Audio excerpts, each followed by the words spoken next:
Some people think a complaint letter is just paper. They forget paper can start a war. The sharp smack of a staple gun hit my front door at exactly 6:12 that morning, hard enough to rattle the old porch light above my head. I was already awake. Veterans with insomnia usually are. The smell of wet grass drifted through the cracked kitchen window, while coffee burned slowly on the stove behind me. Ranger lifted his head before I even reached the door. His ears twitched once, then he settled back onto the porch boards without a sound.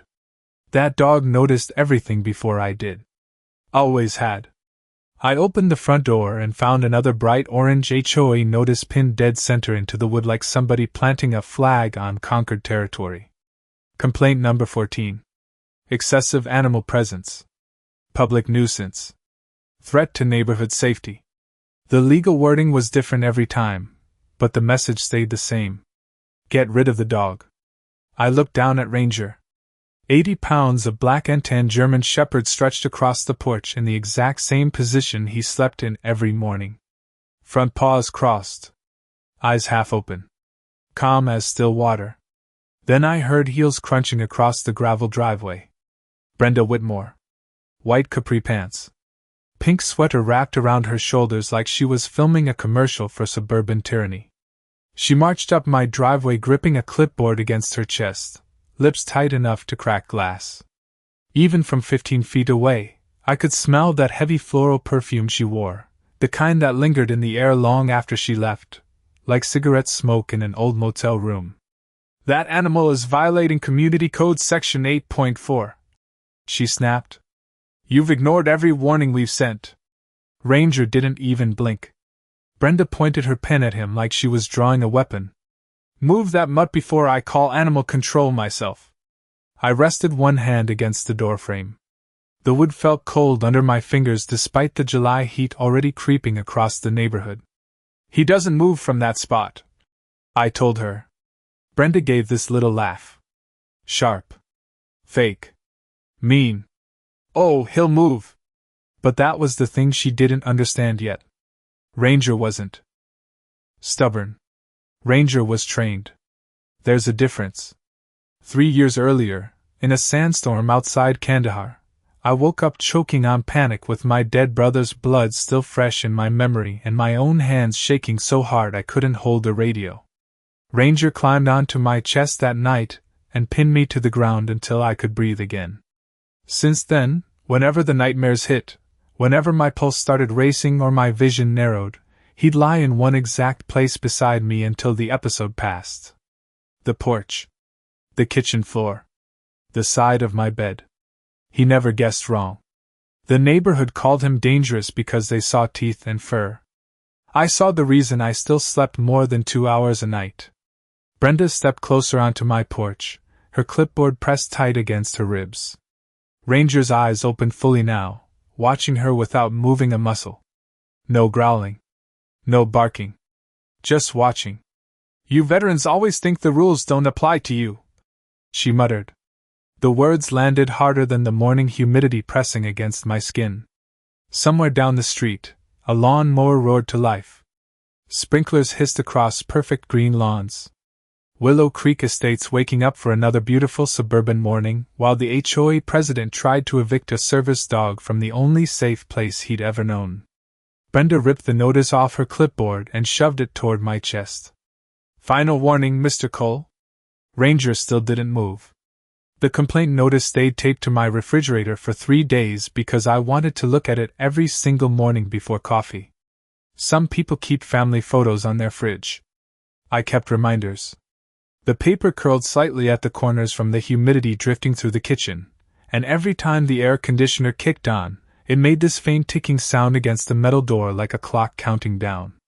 Ranger slept beside the table while I sat there reading the same sentence over and over again. Immediate removal required. Funny thing about people like Brenda Whitmore. They always think intimidation works faster when it comes wrapped in official language. My house sat at the far edge of Willow Creek Estates where the subdivision. Backed against a stretch of old pine woods the developers never cleared. That was the reason I bought it. Less traffic. Fewer neighbors. Enough quiet to hear the wind moving through the trees at night. After Afghanistan, silence mattered to me more than square footage or granite countertops. Loud noises still hit my nerves like electricity under the skin. A slammed car door could pull me halfway back into memories I spent years trying to bury. Ranger changed that. I got him through a veterans rehabilitation program outside Colorado Springs 18 months after I came home. At the time, I barely slept. Barely talked. The smell of diesel fuel alone could send my pulse climbing through the roof. Ranger learned my patterns faster than any therapist ever did. He could sense a panic episode before my hands even started shaking. He would press his body weight against my legs, force me to sit down, keep me grounded until the room stopped spinning. That dog probably saved my life more times than I can count. Willow Creek Estates did not care about any of that. To them, Ranger was a 75-pound violation notice with fur. Brenda started targeting me 2 months after I moved in. At first it was small things. Anonymous reminders about leash visibility. Complaints about dog hair on my own front porch. One warning claimed Ranger looked intimidating to passing joggers even though the dog spent most afternoons asleep under the porch fan while retirees walked tiny barking terriers right past him. Then came the neighborhood app posts. Grainy zoomed-in photos of my yard uploaded with captions about dangerous breeds lowering property values. Comments stacked underneath from people who had never spoken to me once in their lives. You could almost smell the fake concern through the screen. Community safety matters. Think of the children. One night I caught Brenda standing across the street taking pictures of Ranger through her phone camera while he slept under the porch light. She did not even look embarrassed when I stepped outside. Just smiled and waved like we were discussing flower arrangements instead of my medical service animal. People are nervous, she called out. You should think about that. The cold air smelled like rain and fresh asphalt from the repaved entrance road nearby. Ranger walked to my side and sat calmly against my leg without a sound. Brenda took another photo. That dog stares at people, she said. I remember laughing once under my breath because the alternative was losing my temper. He is a dog, I told her. That is literally what dogs do. Her smile disappeared for half a second, then came back tighter than before. That was when I realized this had never really been about Ranger. Brenda did not hate the dog. She hated what the dog represented. A veteran with problems she could not control. A reminder that not everybody in Willow Creek fit inside her perfect little suburban brochure. And people like Brenda could tolerate almost anything except something they could not control. The HOA meeting smelled like burnt coffee, lemon floor cleaner, and old resentment. You could feel the tension before you even opened the clubhouse doors.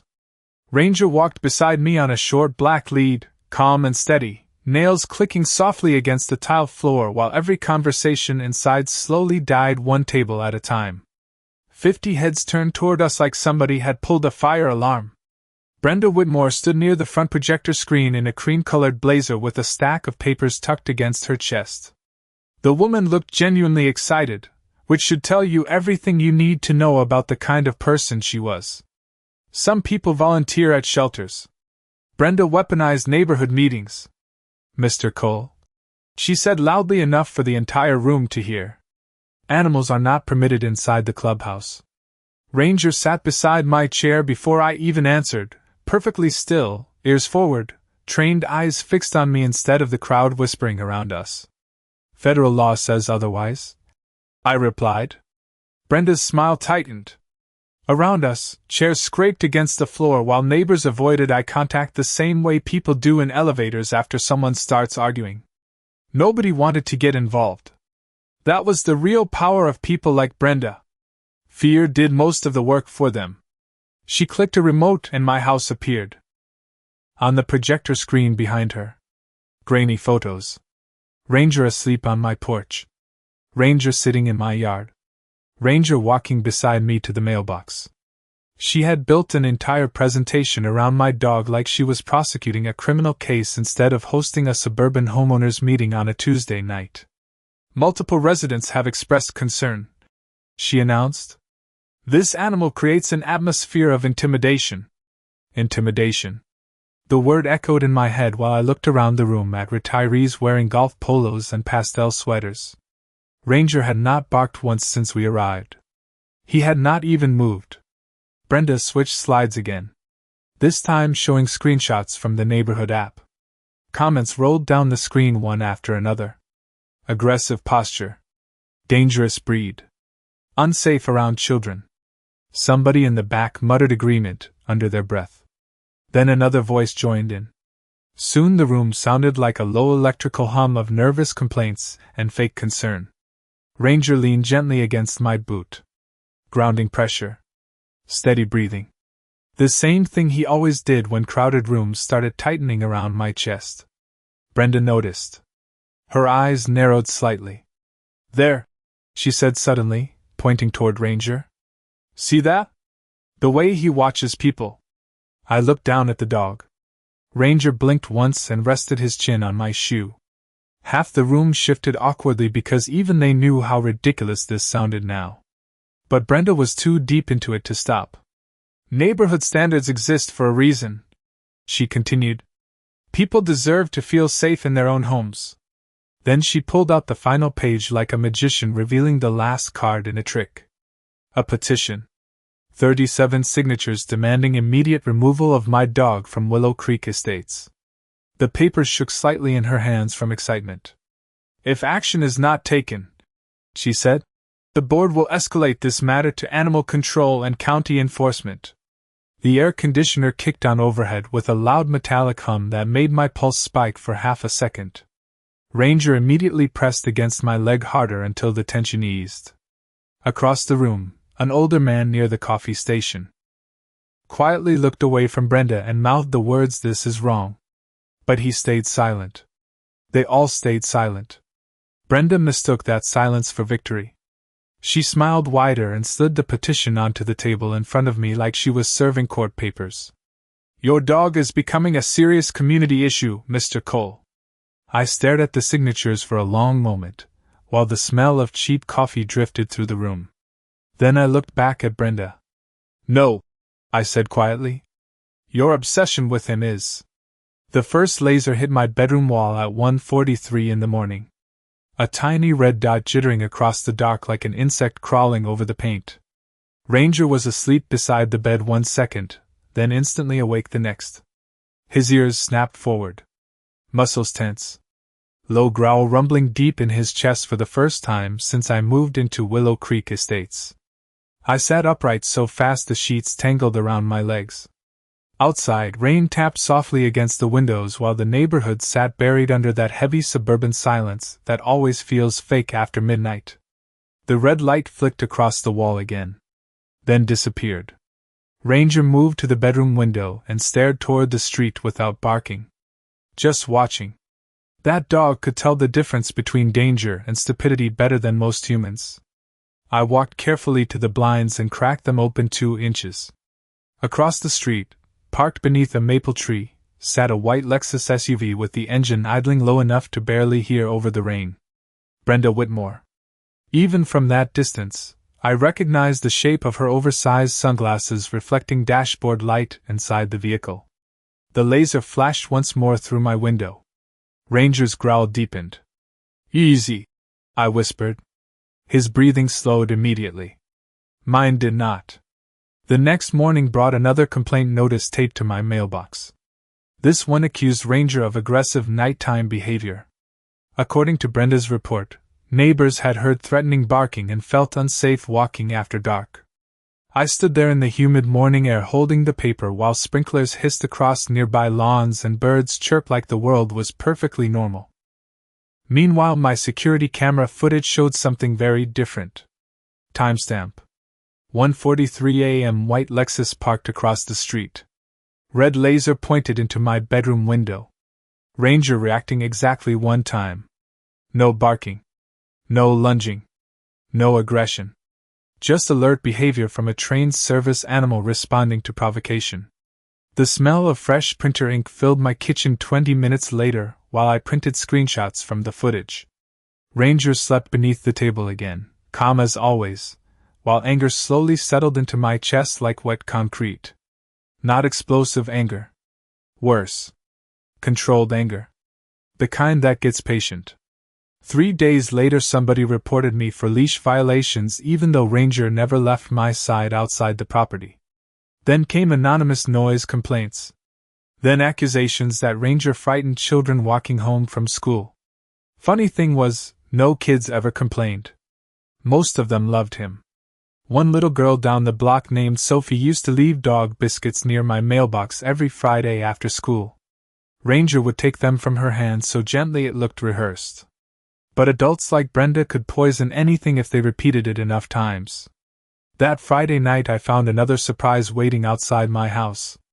A wooden stake hammered into my front lawn with a laminated warning sign attached to it. Dangerous animal area.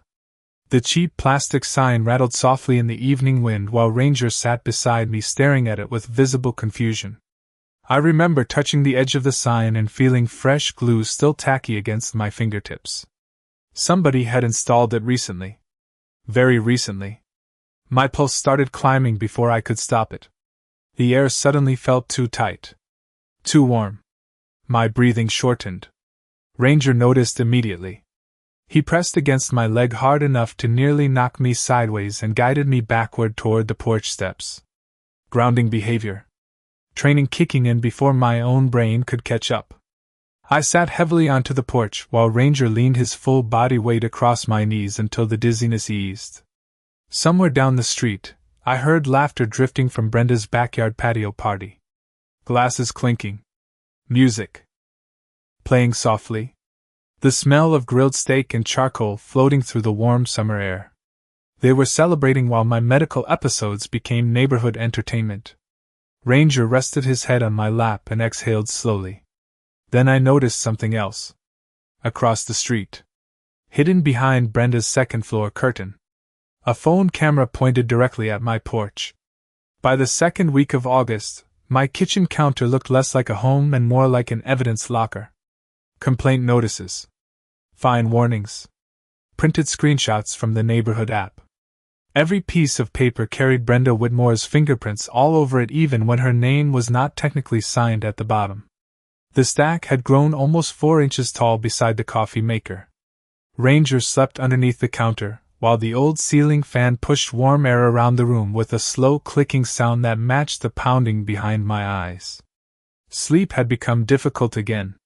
Not because of nightmares this time. Because every sound outside my house felt intentional. Car doors lingering too long. Footsteps stopping near my mailbox. Voices lowering whenever I walked past neighbors on the sidewalk. Brenda had turned the entire subdivision into a pressure cooker without ever raising her own voice. That was her talent. She weaponized politeness. One afternoon I came home from a grocery run and found Ranger standing stiff near the back fence, nose low to the grass. The smell hit me before I saw it. Bitter chemical scent. Sharp enough to burn the back of my throat. Somebody had dumped lawn treatment pellets directly along the fence line where Ranger usually walked patrol around the yard. I crouched immediately and brushed some into my palm. Weed killer. Strong stuff too. Ranger looked up at me, ears tilted back slightly, waiting for direction. The realization made my stomach tighten. Somebody knew his routine well enough to place it exactly where he would step first. I spent the next 2 hours rinsing the entire fence perimeter with a garden hose while sweat soaked through my shirt, and humid August heat pressed against the neighborhood like wet concrete. Across the street, Brenda sat beneath her patio umbrella sipping iced tea behind oversized sunglasses. Watching. Always watching. That night the panic episode hit harder than usual. It started with the sound of helicopters somewhere far off beyond the subdivision. Probably medical transport from the interstate. But my brain did not care about logic once the memories started moving. Suddenly I was back inside dust and heat and radio static with sand grinding between my teeth, and somebody screaming coordinates I could not fully remember anymore. My hands started shaking so badly I dropped a coffee mug onto the kitchen tile. Ceramic exploded across the floor. Ranger reacted instantly. He pressed against my legs before I even realized I was hyperventilating. Grounding pressure. Deep contact. Training. The room tilted sideways while sweat rolled down my neck despite the air conditioner running full blast. Ranger guided me backward until my shoulders hit the kitchen cabinets. Then he settled across my boots exactly the way he had been trained to do. Steady breathing. Calm weight. Focus point. Outside, sprinklers hissed softly through the dark while the neighborhood slept peacefully behind locked doors and perfect landscaping. Nobody saw what happened inside houses at 2 in the morning. Nobody except the people already trying to use it against you. My phone buzzed on the kitchen counter almost an hour later after my breathing finally stabilized. Unknown number. One attached image. A blurry photo taken through my front window. Me sitting on the floor beside Ranger during the episode. Underneath it, one sentence. People like you should not own dangerous animals. The air inside my chest turned cold. Not angry. Cold. Somebody had been close enough to photograph the inside of my house at night. Ranger lifted his head before I even moved, staring directly toward the front porch. Then came 3 soft knocks against the front door. Not loud. Not rushed. Just slow enough to feel deliberate. I looked through the peephole and saw nobody standing there. Only another orange complaint notice taped neatly to the glass. Ranger stayed perfectly silent beside me while porch lights flickered across the empty driveway. Then I noticed a tiny red blinking light hidden near the edge of the flower bed by my walkway. A camera. Pointed directly at my front door. The camera hidden in my flower bed changed everything. Up until that moment, I still thought Brenda Whitmore was just another power-hungry HOA president with too much free time and not enough empathy. Annoying. Controlling. Petty. But hidden surveillance outside my home at 2 in the morning crossed into something colder. Something organized. I pulled the device out carefully while Ranger stood beside me scanning the dark street without making a sound. The little red indicator light blinked against my palm like a heartbeat. Cheap hardware store model. Motion activated. Enough battery life for about 48 hours. Somebody wanted footage of my front porch specifically. The humid night air smelled like wet mulch and ozone from an approaching storm while thunder rolled somewhere far off beyond the trees. I carried the camera inside and placed it on the kitchen counter next to the stack of complaint notices. Evidence beside evidence. Pattern beside pattern. Ranger settled near the refrigerator while I opened my laptop and started digging. That was the thing the HOA never understood about me. They thought quiet meant weak.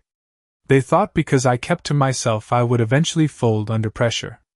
But military training teaches you something important. When harassment becomes systematic, you document everything. Every timestamp. Every inconsistency. Every mistake. And Brenda had started making mistakes.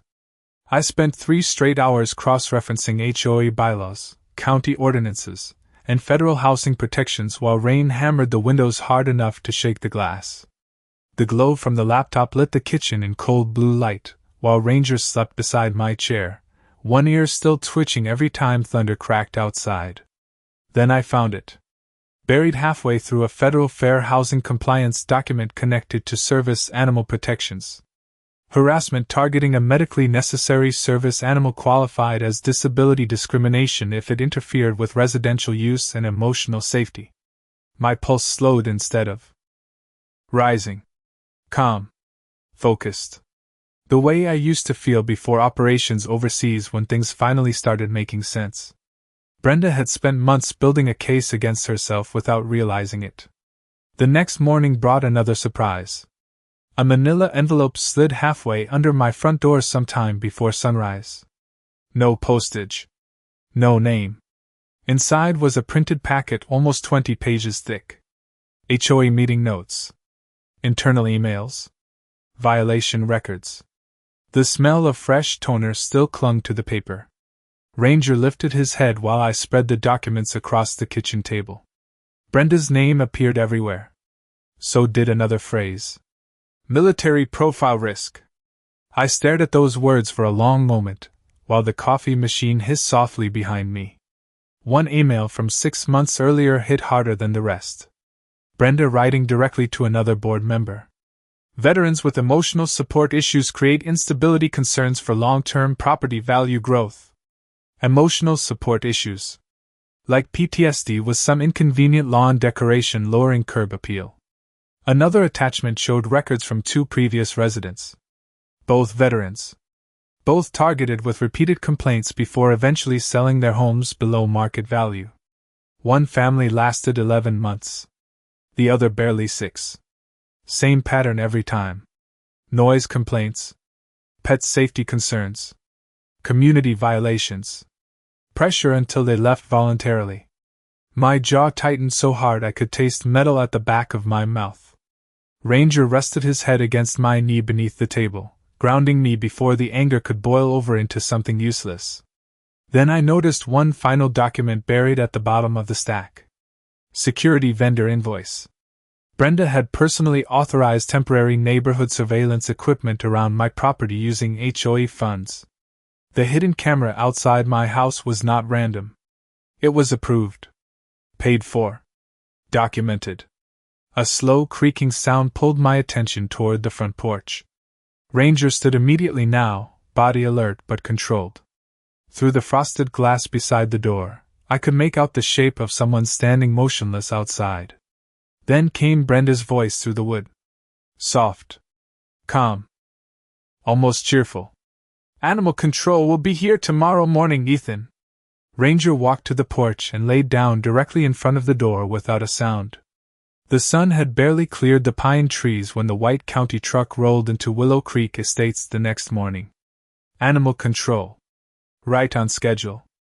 I stood at the kitchen sink watching it through the blinds while the smell of black coffee drifted through the house and Ranger rested beside the front door exactly where Brenda had seen him the night before.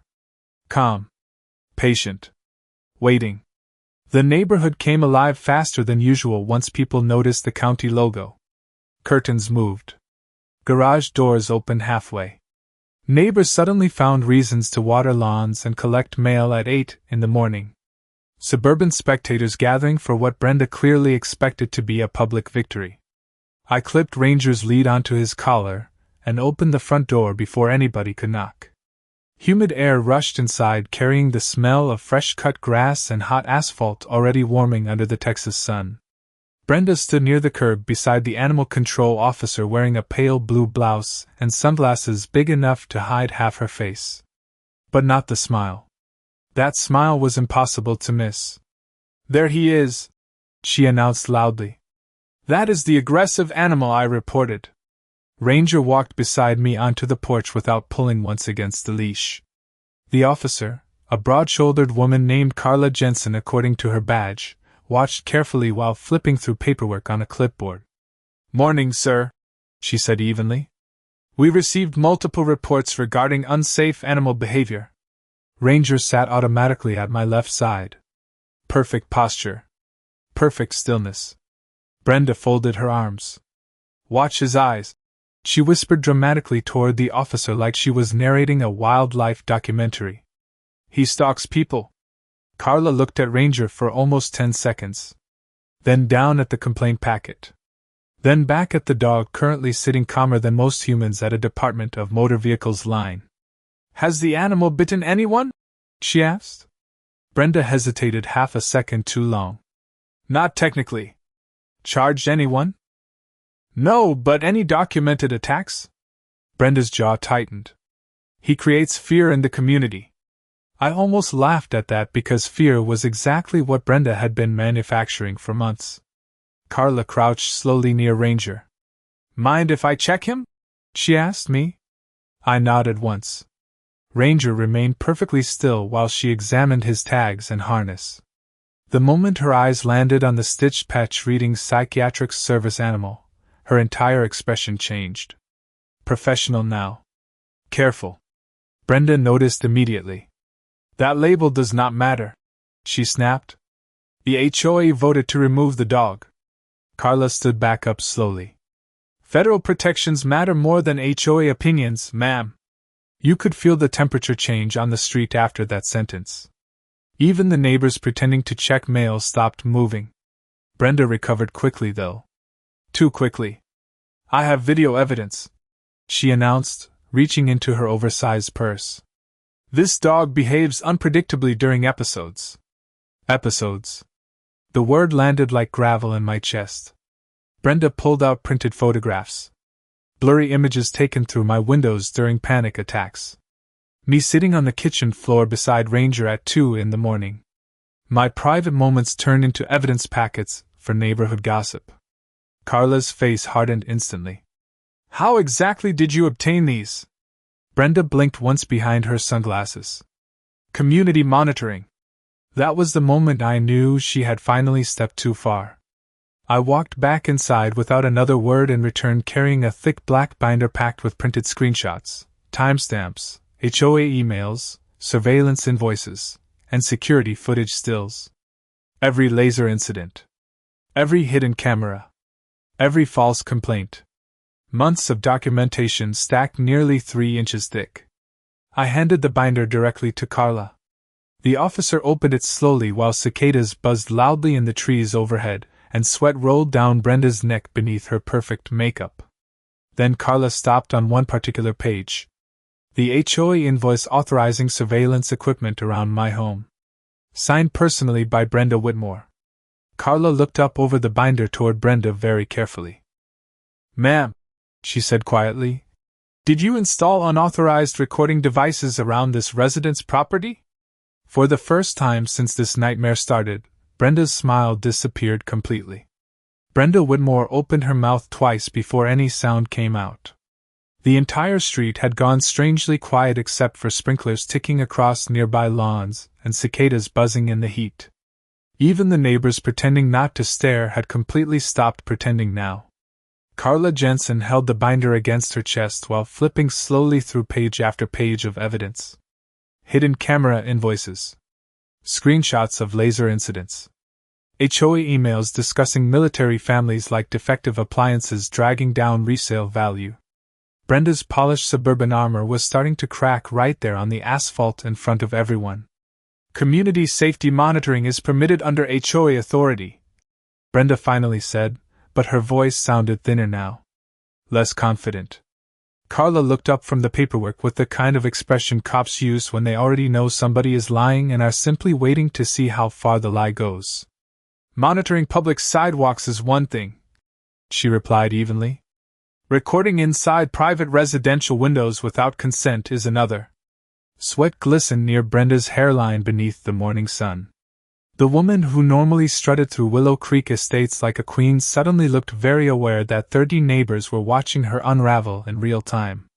Ranger remained beside my leg the entire time without shifting an inch. Calm breathing. Relaxed posture.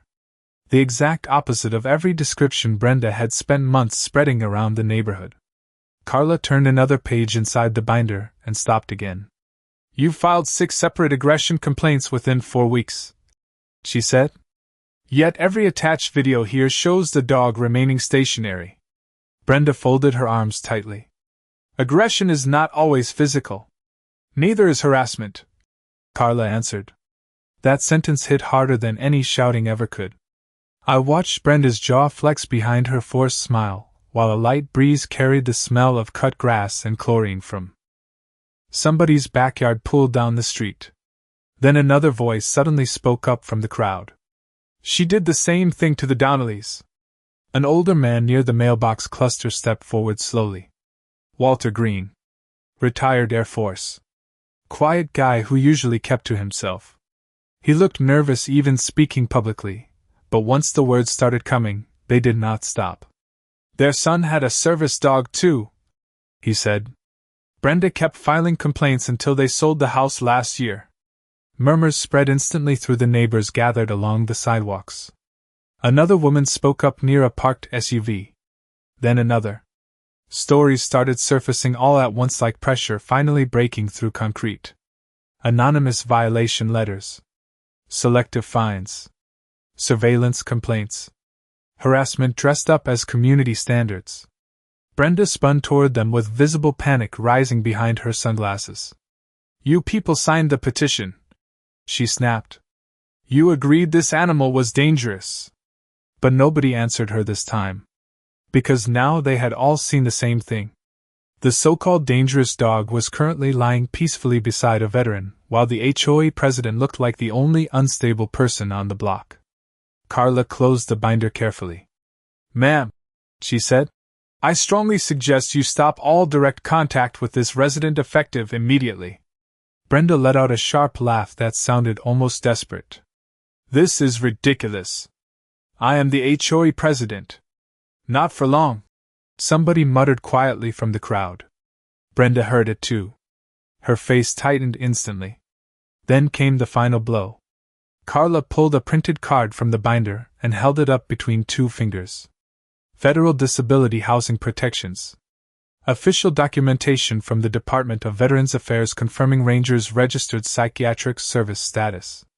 You attempted forced removal of a federally protected service animal while conducting unauthorized surveillance and targeted harassment against a disabled veteran, Carla said carefully. That is not an HOA issue anymore. The color drained from Brenda's face so fast it almost looked painful. Across the street, somebody lowered a phone camera they had been secretly recording with the entire time. Another neighbor quietly walked away from Brenda and crossed the street toward me instead. Sophie. The little girl who always brought Ranger dog biscuits.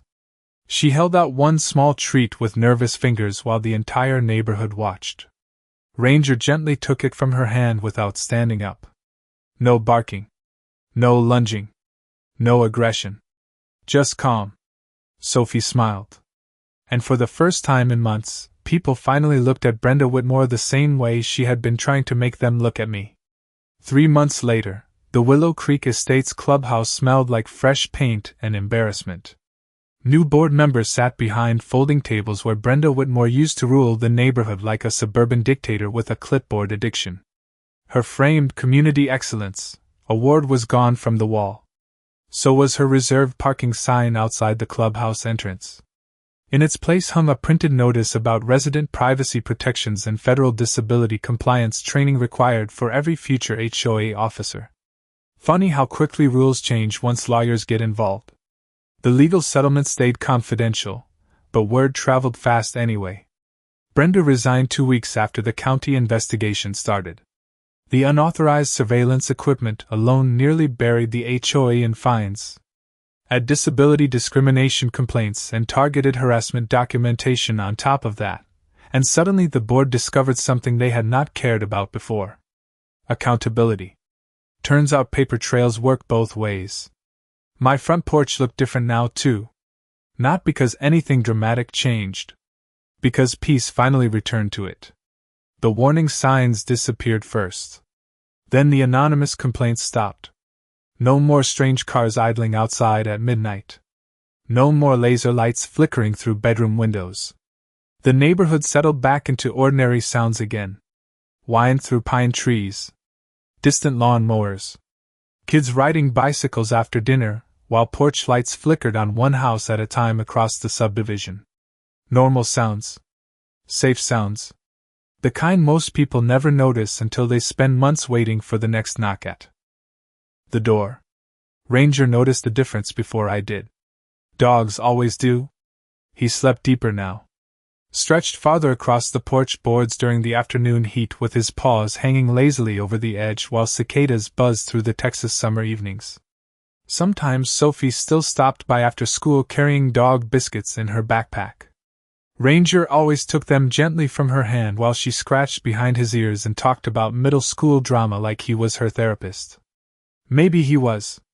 That dog had a talent for calming people without saying a word. One evening near sunset, I sat on the porch holding a cold glass of iced tea while thunderclouds rolled slowly across the horizon beyond the pine trees. The air smelled like rain and fresh soil.